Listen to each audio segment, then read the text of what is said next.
All right, Matt Eberflus, out of here. You know, when we were just thinking, like 10 to 12 days, instead of on a Black Monday or even before the season ended, and then Jerry Jones says, oh, we'll wait 10 to 12 days, on Matt Eberflus. I just didn't understand that for a second. But hey, it wasn't a Black Monday, but it was a Black Tuesday.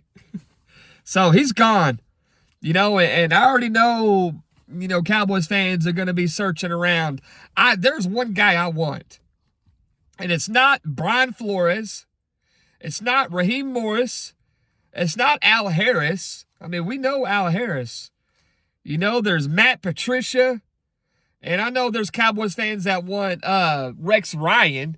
But I just don't think Rex Ryan is going to be coming back into the NFL like that. I think he likes the media. That's just my opinion, because I've been hearing about Rex Ryan for the last 5 years. Then he got Jim Schwartz, and nah, I don't want Jim Schwartz. But the guy that I want is Jim Leonhard, and it's because it's just fresh.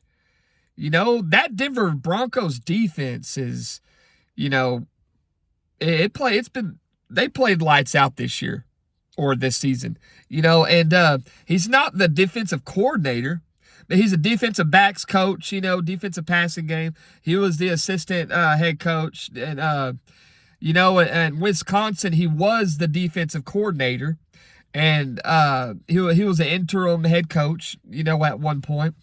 But there's just something about him, and for him, like, we need fresh guys to come in that the NFL does not really know, to be an offensive coordinator or a defensive coordinator.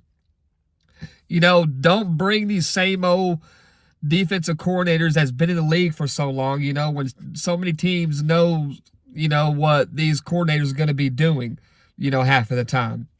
Jim Leonhard would be fresh. He'd come in, and he's, him being a defensive backs coach, man, we're hurting on the secondary, y'all. Cornerbacks, safeties, stuff like that. And we're getting our defensive line built. I know they're a little older, but Kenny Clark, I would like to have Clowney for another year, Jadeveon Clowney, and Quentin Williams. That defensive line is building right there. We can work on some edge rushers still, but we are hurting bad in the secondary. And I think having a guy like Jim Leonhard would help this football team, on the defense side of the ball, especially in the passing game, because we gave up a lot of passing plays. Yeah, we struggled with the run, here and there, but when it came down to it, man, the passing game on our defense killed us. And, he'd be a good, Jim Leonhard would be a good scout, to look on certain plays on defensive backs and stuff like that, and stop getting injured players. Stop picking up injured players and stop drafting injured players, from college. But anyways, yeah, guys, that's who Matt Eberflus is gone, and that's the guy who I want is Jim Leonhard. Jerry Jones, do something right and go get Jim Leonhard. Please.